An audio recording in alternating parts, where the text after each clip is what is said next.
Roaring Twenties were a period of change. The morals and values of pre-war society lost their hold on American life.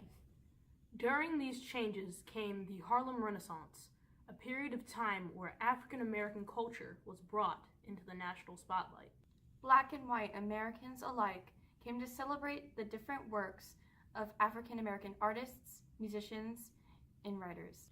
The arts and culture of the Harlem Renaissance abandoned the old American dream, a vision of equality and success that only truly applied to whites. The vibrant African American culture and experience, with their newfound prominence, were pushed out into the open and understood in a brand new light.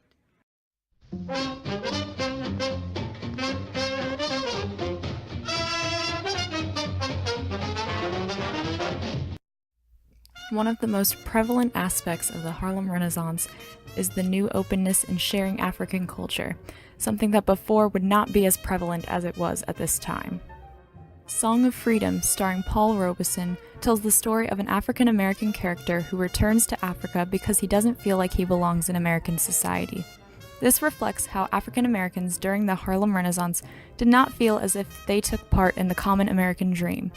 Then, the character is met as an outsider in Africa and realizes there is a lack of awareness of African American heritage in American society, a statement that held true to America during this period.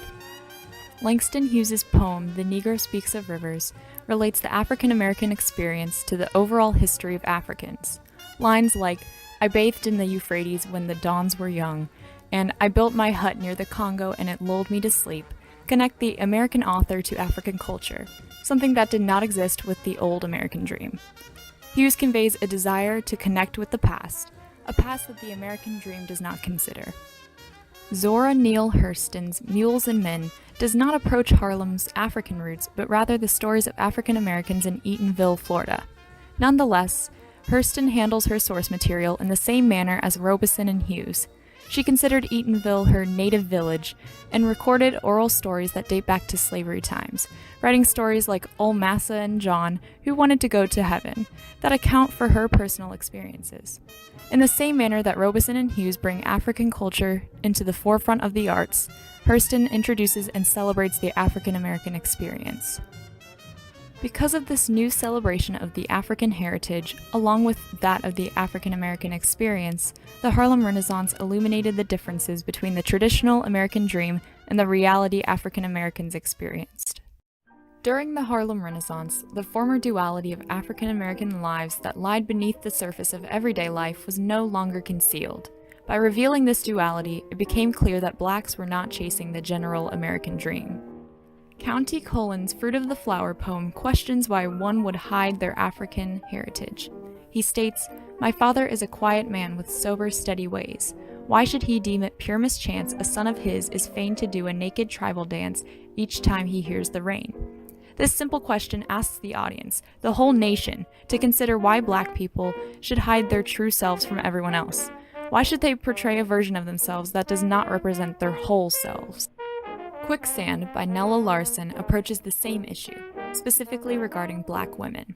As Larson chronicles her protagonist, Helga's quest for personal freedom after being ostracized for her mixed-race family, it becomes evident that she deals with more trials and tribulations than would be expected while attempting to maintain the facade approved by society. Yet she still seeks acceptance from both black and white societies. She makes the duality obvious, which in turn makes it obvious that the American dream, in her eyes, does not apply to her. The first serious work by an African American playwright on Broadway was The Chip Woman's Fortune by Willis Richardson. Prior to this play, blacks would be the smiley, carefree, brunt-of-joke characters, and thus their works were primarily comedies.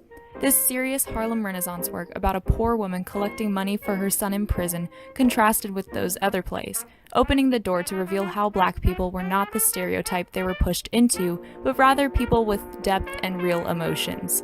By defying this duality and stereotype, it is clear that blacks now rejected the box society tried to keep them in. The American dream was not theirs. Duality used to be a hidden part of the African American experience. By shining a light on that duality, the Harlem Renaissance made it clear that blacks were not the people society saw them as. Thus, society and the American dream did not connect with African Americans. The Harlem Renaissance, in celebrating the African American experience and revealing ever-present duality, created a new unique art form that parallels the unique African American dream. The Harlem Renaissance was the birthplace of jazz music, a style that diverged from music prior. Cab Calloway's songs, including the Scat Song and Zaz, are great examples of this rhythmic, syncopated, near-improvisational style. He created music using certain aspects of blues and African music that broke away from the traditional music of the white people at the time. This led to big changes in music as a whole. Swing and jazz, coming from black artists, became the dominant style of music. The art of the Harlem Renaissance was no exception. It also broke the dominant trends of the medium. Archibald Motley's art especially stands out. His use of saturated colors truly depicted the liveliness of the Harlem nightlife. In paintings such as Nightlife and Blues, the subjects are often shown dancing and partying, showing how those of the Harlem Renaissance were truly celebrating their unique artistic movement. Josephine Baker is one of the most prominent dancers of the Harlem Renaissance. Not only was she stunning, earning her the nickname Black Beauty, but her dancing style was quite different from even the new flapper styles of the time. Her topless dances were energetic, sultry, and, most importantly, groundbreaking. Her dancing embodied liberation, just as the Harlem Renaissance embodied liberation for blacks from their former place in society. With all this unique music, art, and dancing, the message is clear. Black people, through the Harlem Renaissance, no longer followed the mainstream. Rather, they created their own path, their own American dream. The Harlem Renaissance was not a revival of the American dream. Rather, it was the great American reveal of the brilliant beauty of African American culture. Music, dance, literature, and art were developed on the unique African American stage and celebrated like never before. For the first time in American history, African Americans were shaping mainstream arts and culture. Nothing from the old American dream was revived. Instead, the Harlem Renaissance painted a vivid, never-before-seen picture of the African American experience.